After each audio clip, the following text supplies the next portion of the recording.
Hi everyone. So today I'll talk about the daycare system in Canada. Just a high level, very brief. Okay. So what happens is before the schooling, right? Before the child is 4 years old, um, and if both the parents are working, then that's where the daycare comes into picture, right? It has the age groups from 0 to 4, right? So 0 to 1.5 years is considered as infant, and then from 18 months onwards to I think 3 years it is toddler, and then the last year before school, 3 to 4, is considered preschool, right? So that's where the daycare comes in, mainly. And then even after the kid joins school, there is this before school and after school programs, right? Because the school starts only at 9, right? Generally, and then it finishes at 3. So what happens between 3 and 5 and even before 9, right? If you have to leave for work early at 6:37, then that's where these before and after school programs come into picture, and you drop the kids over there, and they take care of dropping them back in school and then picking them back again after school, right? So there are many chains, right? There are licensed daycares and unlicensed daycares where the prices are a little cheaper. However, it's unlicensed, right? So it's depends on you if you're okay. But typically the preference is chains like YMCA, right? So mm, that's where you would prefer, but the waiting times are really too much, and you need to register much in advance, especially if you're living in big cities, right? So that's a struggle.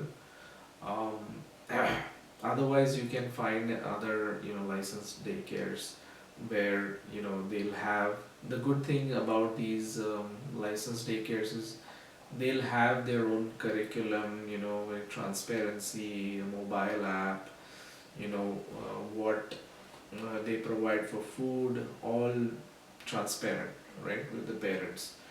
And it's known, the world over, like YMCA is known the world over. So it's kind of safe and you can rely on them, right? So in daycares they provide the food, right? In school that's not the case. You need to pack lunch boxes or any snacks to your kids. So that's the difference in terms of the food, right? But yeah, right now the prices are very high here, but there's a campaign, or already things are happening to get the daycare or the childcare fees reduced over the next few years. But right now it stands at like $40 a day, right? Which is very high. So yeah, that's at a very high level, just so as to you know share what it is, right, to people who don't know, or who are about to get into the system, right? Because we just got into the system maybe some time back, right? So we are aware of how it works, right? Um, yeah, generally speaking, it's okay, it's good. The curriculum, the activities that they have with the kids, they have a outdoor play activity even in winters as well, because they need to get the exposure, right, to the outside environment. And even the winter, it's cold, but it's the reality, right? They should be used to it. So they have outdoor playtime, and then they have a gymnasium as well, where there are those huge like balls, and then there are other play items where the kids play. There's a lot of space, right, for them to run around. And then within the daycare room as well, there are a lot of activities for the kids to do. Like if you're at home, just excluding daycare, if you just consider, okay, what does the child need for entertainment, right? You will think about buying a toy one day, maybe another day another toy. So in the daycare room, like if you see, there are a lot of, not toys as such, but a lot of things where you can, the child can perform the activities, right? Educational activities. So it's very helpful for the overall development of the child. And they learn a lot, right, with peers, and then the mannerisms, the mix of cultures, discipline. Like one simple example is, my daughter has makes a fuss while eating food. So when I dropped her a little late one day, when it was almost lunchtime, and then I saw her like, sitting by herself on the chair, waiting for the plate, right, and the food to be served. So I was surprised that, okay, this is happening.